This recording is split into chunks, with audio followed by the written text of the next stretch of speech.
বিসমিল্লাহির রহমানির রহিম।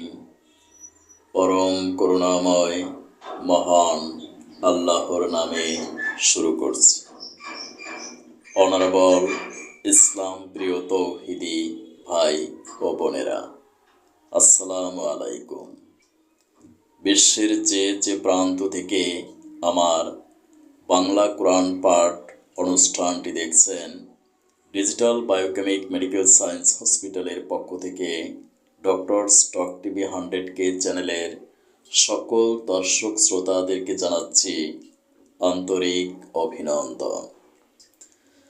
আজকের অনুষ্ঠানে আমি পাঠ করব সূরা মারইয়াম, আয়াত 41 থেকে 50 পর্যন্ত।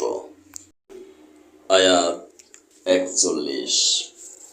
হে নবী, এই কিতাবে আপনি ইব্রাহিমের ঘটনাকে স্মরণ করুন। অবশ্যই সে ছিল এক সত্যবাদী নবী।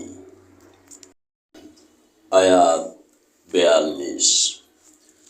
বিশেষ করে সে সময়ের কথা যখন সে তার পিতাকে বলল, হে আমার পিতা, তুমি কেন এমন একটা জিনিসের পূজা করো যা দেখতে পায় না, শুনতে পায় না, যা তোমার কোনো কাজেও আসে না। আয়াত 43। হে আমার পিতা, আমার কাছে আল্লাহ তাআলার সৃষ্টি রহস্য সম্পর্কে যে জ্ঞান এসেছে তা তোমার কাছে আসেনি। অতএব তুমি আমার কথা শোনো, আমি তোমাকে সোজা পথ দেখাবো। আয়াত 44।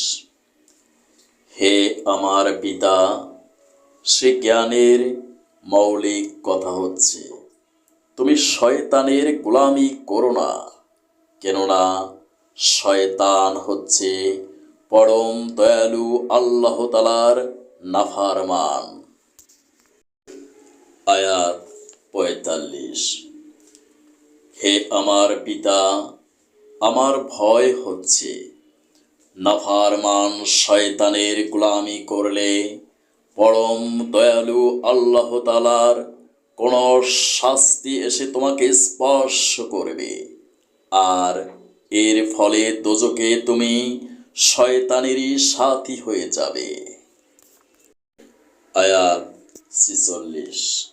সে বলল, হে ইব্রাহিম, তুমি কি আসলেই আমার দেব দেবীগুলোকে বিমুখ হতে যাচ্ছ? তবে শোনো, এখনো যদি তুমি এসব কিছু থেকে ফিরে না আসো, তাহলে অবশ্যই আমি তোমাকে পাথর মেরে হত্যা করব। আর যদি বেঁচে থাকতে চাও, তাহলে তুমি একেবারে আমার কাছ থেকে পৃথক হয়ে যাও। আয়াত 47। সে বলল, আচ্ছা, তোমার প্রতি আমার সালাম, আমি তোমার কাছ থেকে পৃথক হয়ে যাচ্ছি, কিন্তু এর সত্ত্বেও আমি আমার প্রভুর কাছে তোমার জন্যে মাগফিরাত কামনা করতে থাকব। অবশ্যই আল্লাহ তাআলা আমার প্রতি অতিশয় মেহেরবান। আয়াত 48। আমি তোমাদের কাছ থেকে পৃথক হয়ে যাচ্ছি এবং আল্লাহ তাআলাকে বাদ দিয়ে তোমরা যাদের ডাকো তাদের সবার কাছ থেকেও পৃথক হয়ে যাচ্ছি। আমি তো আমার প্রভুকে ডাকতে থাকব। আশা করি আমার প্রভুকে ডেকে আমি কখনো ব্যর্থ কাম হব না।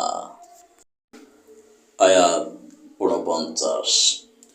অতঃপর যখন সে সত্যি তাদের কাছ থেকে পৃথক হয়ে গেল এবং পৃথক হয়ে গেল তাদের থেকেও যাদের ওরা আল্লাহ তাআলার বদলে ডাকত, তখন আমি তাকে ইসহাক ও ইসহাক পুত্র ইয়াকুব দান করলাম এদের সবাইকে আমি নবী বানিয়েছি। আয়াত 50। আমি তাদের উপর আমার আরো বহু অনুগ্রহ দান করেছি এবং তাদের আমি সুউচ্চ নাম যশ দান করেছি।